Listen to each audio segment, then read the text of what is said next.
Wednesday. I'm waiting for Wednesday. I'm waiting for Wednesday. I pray you put me on. Hey everybody, it is Mr. Pete. We are going to finish up April of the Wednesday Wars by Gary D. Schmidt. We started April with Martin Luther King Jr. being assassinated on April 4th, 1968. This while Merrill Lee and Holling are dealing with her having to leave their town because her dad's business is going under after Hood and Associates got the junior high job. It starts off with that sadness. We find out that Holling's going to the baseball game. His dad doesn't show up again.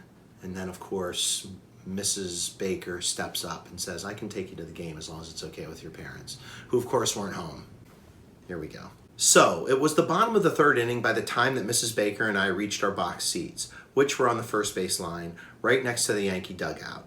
You could make out every pinstripe on every uniform. We were that close. Mr. Hupfer got up and let me sit in front with Danny and Doug, and he sat behind us with Mrs. Baker and Mr. Switek. And Danny never asked about Mrs. Baker being there, even though I knew he wanted to, but I didn't care anymore because it was April, and it was opening day at Yankee Stadium.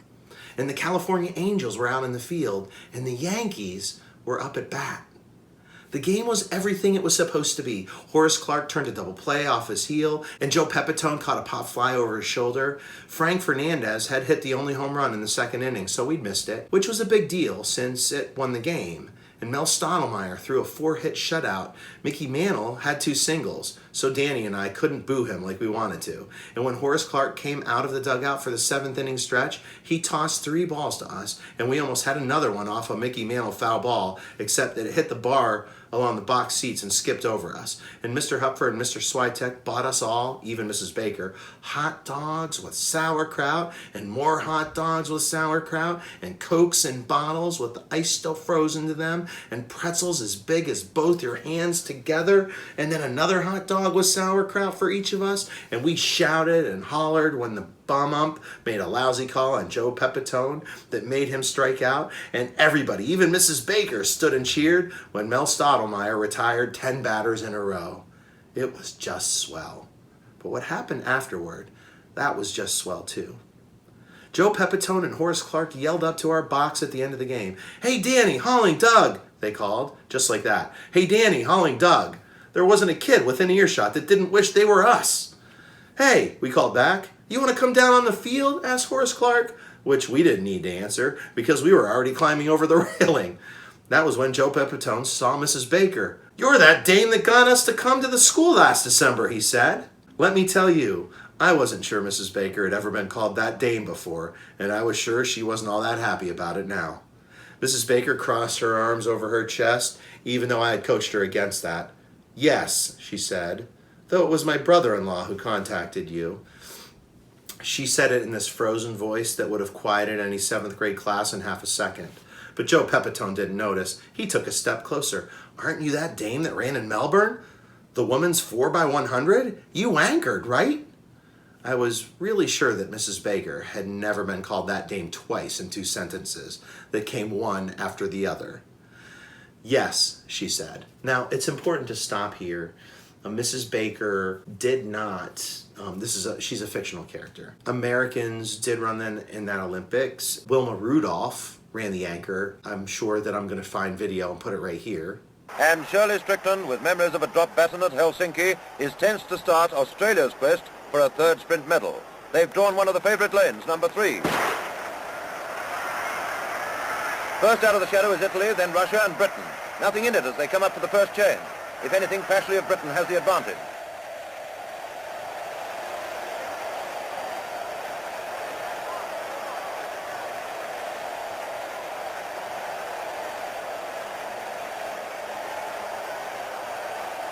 Strickland passes to Croker, who sets sail after Scrivens of England. Germany behind expectations, Russia fighting hard.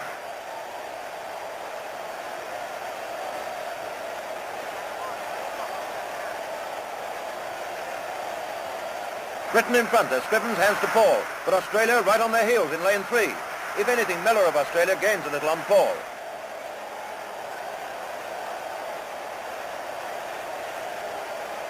It's touch and go as Britain's Armitage takes the baton just inside permitted territory and very slightly in the lead. Miller to Cuthbert, and it's anybody's race. Watch Armitage of Britain this side.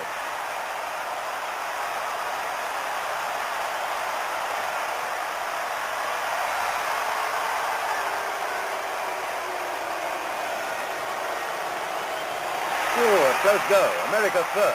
That's the only thing certain. Yes, she said. I saw that race. You were in 5th place when you got the baton, and you almost made it all up in the last 100. You came in something like 0.3 of a second behind. 0.2, said Mrs. Baker. Hey, Horace, said Joe Pepitone, do you know who this is? Get Halk over here and see if he remembers that dame we saw anchor the 4x100 relay in Melbourne, and get Cox over here, too. Bobby Cox, Ralph Halk. Halk was the manager of the team. Bobby Cox played third base. And that was why when the photographers came to take pictures after the game, they found most of the Yankees around that dame with the legs that almost made up 5 places in the Melbourne Olympic Games in just 100 meters. And after she ran the race with them again 5 times over, she asked the Yankees to show us around the stadium. And they did. Really. Joe and Horace took us up in the bleachers and to the sky-high seats and then down beneath to the locker rooms, which Mrs. Baker did not go in, and around to the offices and then through the dugout and back onto the field. The people who were still up in the stands saw me and Danny pitch to Joe Pepitone with Jake Gibbs catching, and I don't think Mrs. Baker rolled her eyes once. And afterward, I ran around all the bases, from home to first to second to third, and back home, and then I ran to the outfield and sprinted from right to left, and then back again, and all the while the green grass and the yellow diamond dust were in my nose, and the sun lowering over Yankee Stadium shone down on me, hauling hood, playing center field for the New York Yankees, and waiting for the crack of the bat.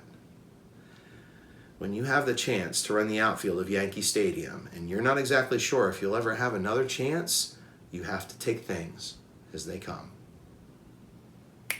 Theme. I ran back to pitch my last pitches. The sun was getting low by the time Joe Pepitone had smacked them out, and Mrs. Baker stood at home plate, surveying the place like she was considering buying it. What is all that scaffolding up there for? She asked. Maybe she was considering buying it. Repairs, said Joe. Lots of places in the stadium need repairs. They're waiting on the boss finding an architect. An architect, said Mrs. Baker. Someone classical, the boss says. Real classical. I'd like to meet him, said Mrs. Baker. If you can hit my fastball, said Mel Stottlemyre, I'll take you up to meet him. Mrs. Baker looked at me and rolled her eyes.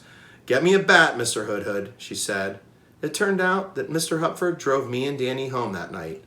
Mrs. Baker stayed to meet the boss. What's she up to? Prediction time.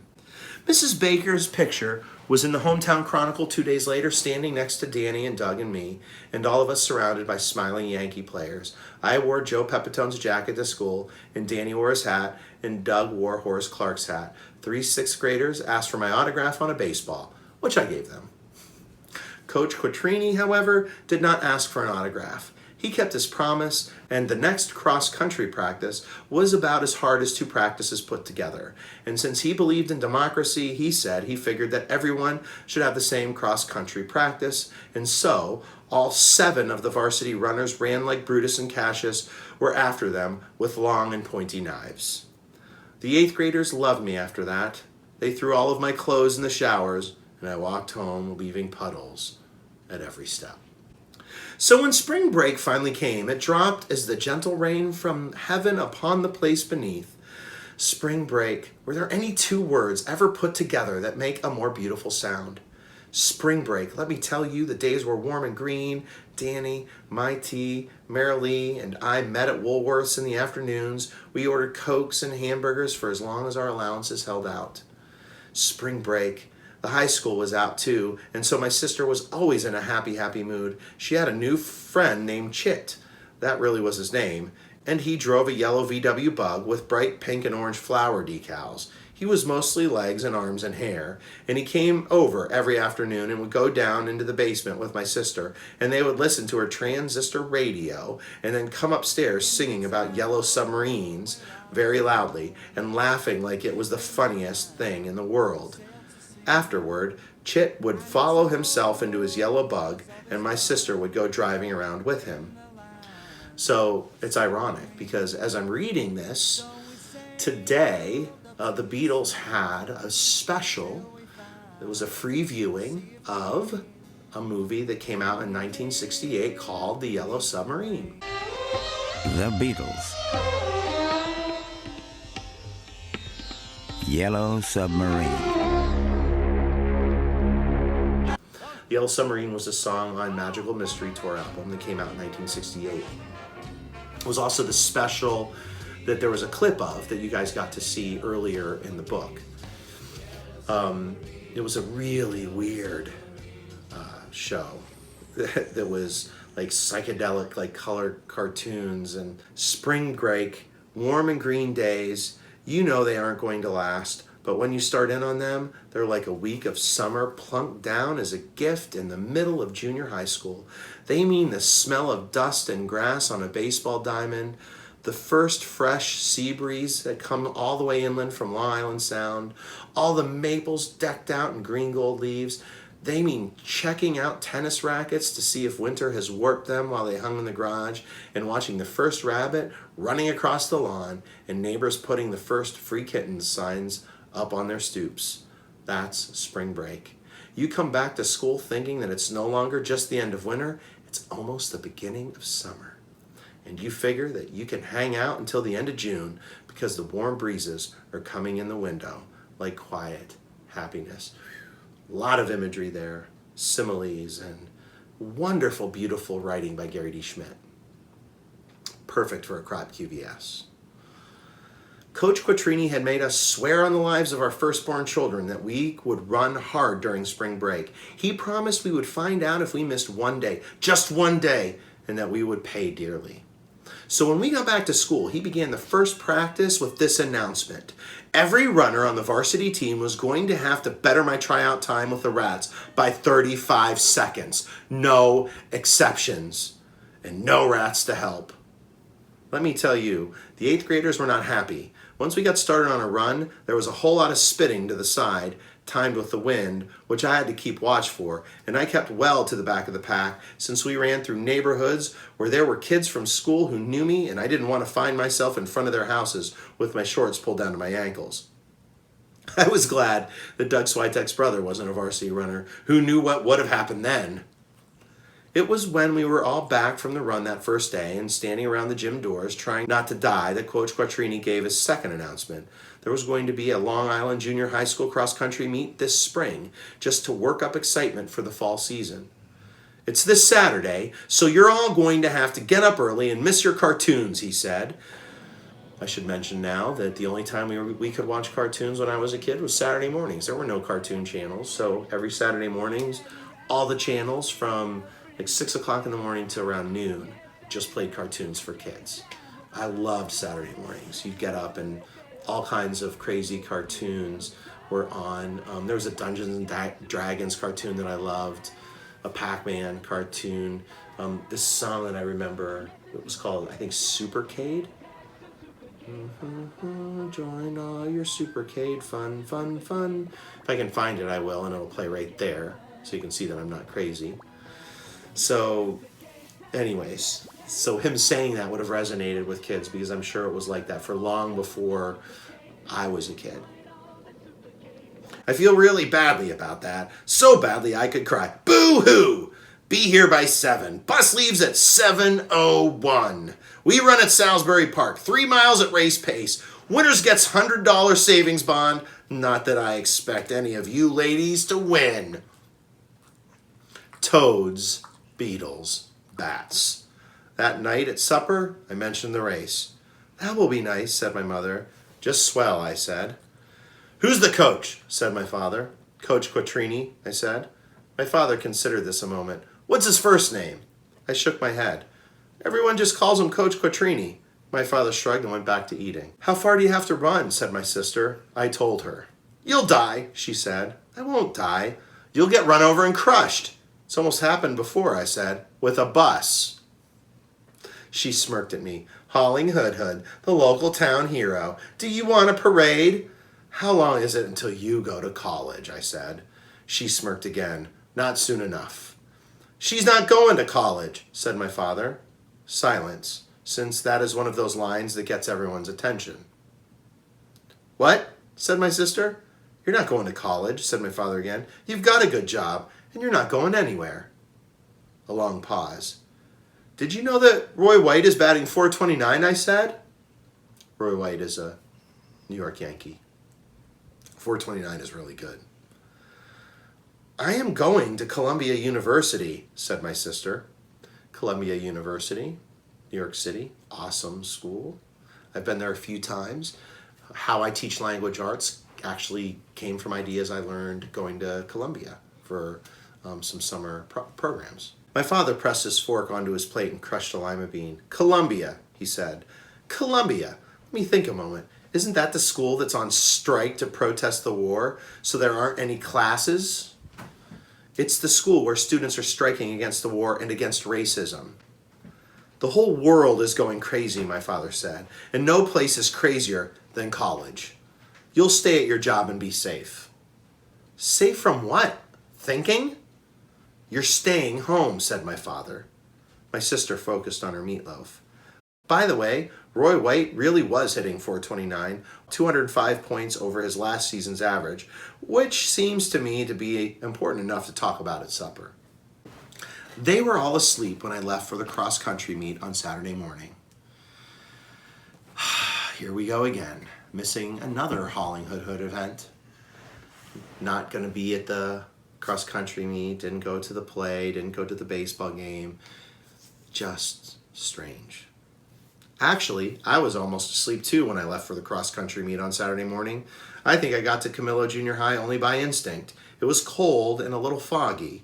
The kind of soggy that goes all through you, so that everything feels wet and the cold starts to seep under your skin, and all you can think about is the warm bed that you left to do this to yourself, and you're wishing you had on your thermal underwear, and you're wondering why anyone would want to do this to themselves, and you see Coach Quattrini standing by the bus and shouting at everyone he can see, and you wonder even more why anyone would want to do this to themselves.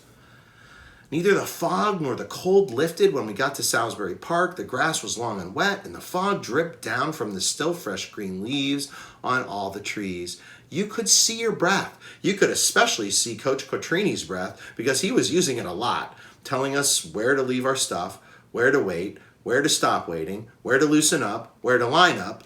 I guess that was how he stayed warm.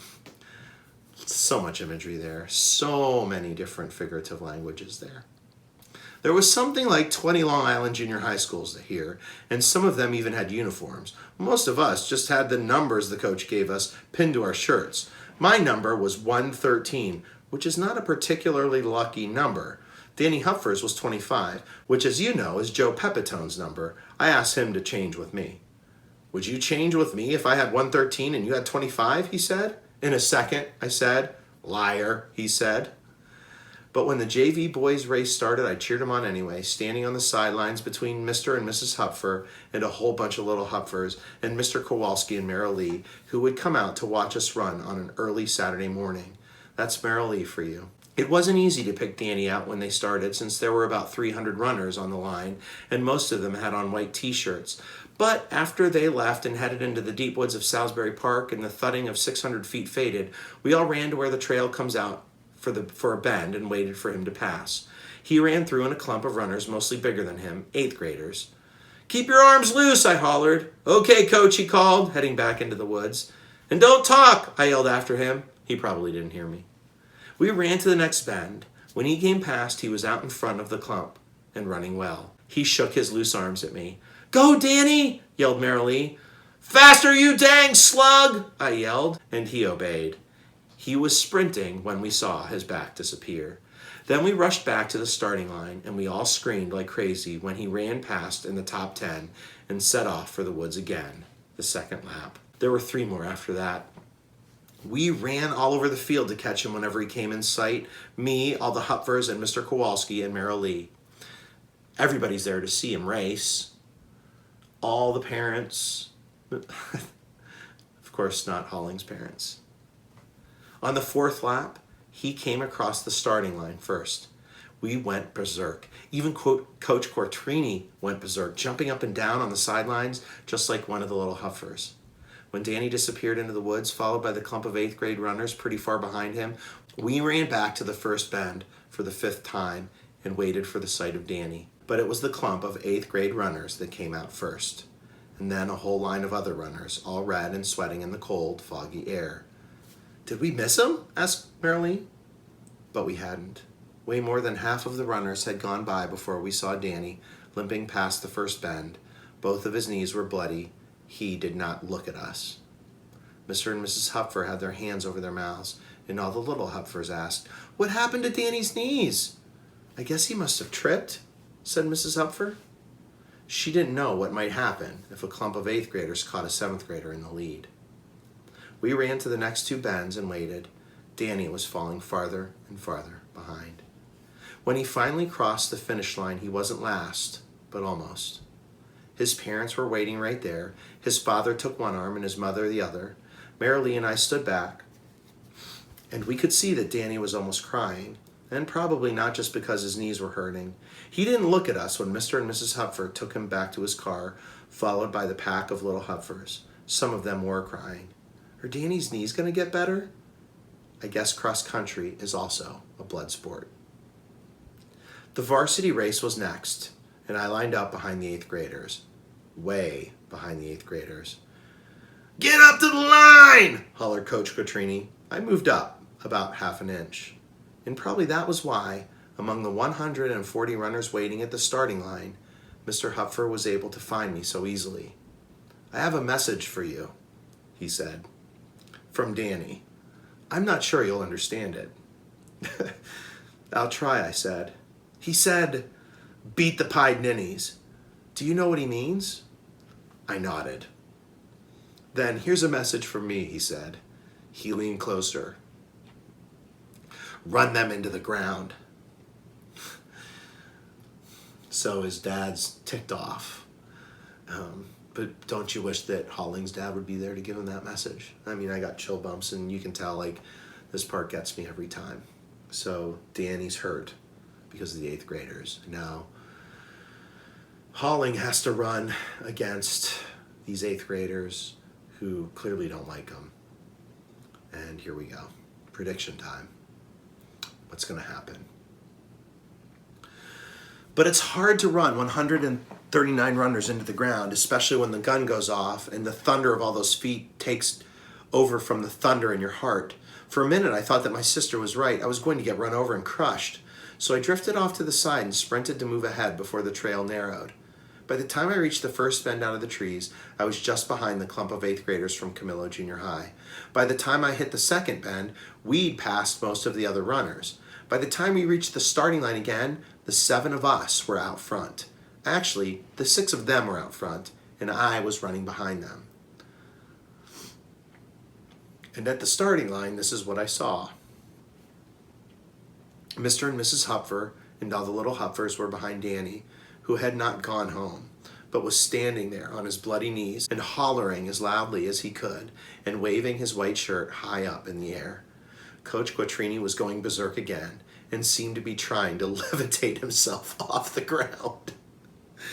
Marilee was standing quietly, Mr. Kowalski behind her, and she held up a dried rose with a ribbon as I went by. There it is again. And Mrs. Baker was standing next to her, wearing her white sneakers. Why would she have her white sneakers on? She's not running. So we ran again into the deep woods of Salisbury Park. The damp smell of pine thick in the air. It was as if we were running alone, the 7 varsity runners of Camillo Junior High. When I looked back over my shoulder, I could see only a few runners behind us. And by the time we were on the 3rd lap, we were starting to pass runners still on their 2nd.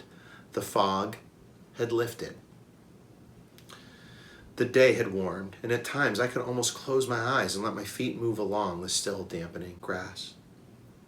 And then I would find that I had come up right behind the pack of 8th graders, and they were looking back at me, and I slowed down.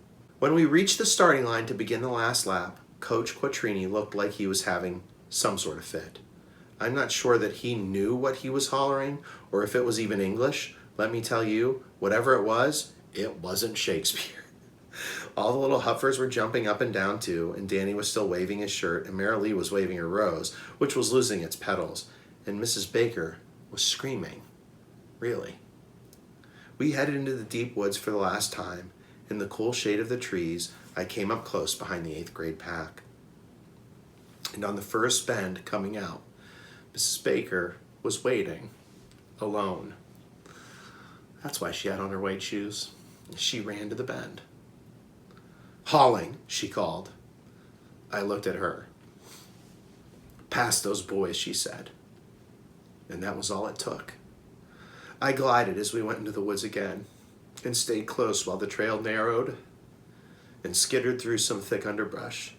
When it widened through a stand of old pines, the 8th graders looked behind and saw me, and they strung out to cover the whole path. So I went around them, off the trail and through the pines, the needles thick and soft beneath my feet, the dead branches sharp and brittle against my face, and when I hit the trail again, I was ahead of them, and we were all sprinting. But they were sprinting on a cross-country trail in Salisbury Park, and I was sprinting through the cool grass of the outfield in Yankee Stadium, running down a ball that Joe Pepitone had just hit to right, and I was covering the ground so fast that my feet were hardly touching, and Ralph Houck was shaking his head. "The kid's good," he was saying. And then everyone in Yankee Stadium was on their feet, and they were screaming and screaming, because now the California Angels were trying to get to a ball. I had just hit to deep left, and I was rounding first, and then second, and then third, and Danny Huffer was waving me home with his shirt. And when I got there, the cheering erupted so loudly that I could hardly hear Mrs. Baker when she picked me up and told me to keep walking, and I could hardly hold the thorny stem that Marilee handed me. But I sure could feel it when she leaned close to my face and, well, I don't have to tell you everything. Man, got dusty in here really fast. I gotta get that dust out of my eyes. So Holling's parents are never really there for him, but you can see that this family that Mrs. Baker has created with Holling and his classmates, and you can see how much she means to him, and you can see how much he means to her. She's obviously going through a ton, but she sees Holling for who he really is. And like any good teacher, like any good coach, she is trying to lead him down that path. And she does not want him to waste any of his talent. And him laying back of those 8th graders was a metaphor. You can lay back and not be as good as you can be, or you can make your own path. And what does Holling do when she gets right up to him and says, "Past those boys"? They string out so he can't get past them in the path, so he runs through the woods and passes them. Now, I don't know if any of you have ever run cross country, but if you ever run the path at General McLean, you'll know, like if you run off the path, it's tough. But he gets past them, and then the whole time he's running, he's thinking of this experience that Mrs. Baker got for him. You know, he loves baseball. It's his favorite sport, you can tell. And he's not even picturing himself running on the cross-country course. He's picturing himself running in center field at Yankee Stadium. And any kid who loves baseball, like, picture yourself in the favorite place that you'd want to be. Think about that. Like, I grew up wanting to run, like, in center field at Cleveland Municipal Stadium. So a huge moment for Holling, and he wins. He wins. And his parents aren't there to see it. So just an amazing, amazing chapter where we head right into May. So this is right at the end of April, just like now. So we're moving past us now, though. Actually, we're going to start May with the start of May, and kind of move away into June. So it's going to seem like it goes that fast, but it won't. All right. Good job. On to May tomorrow.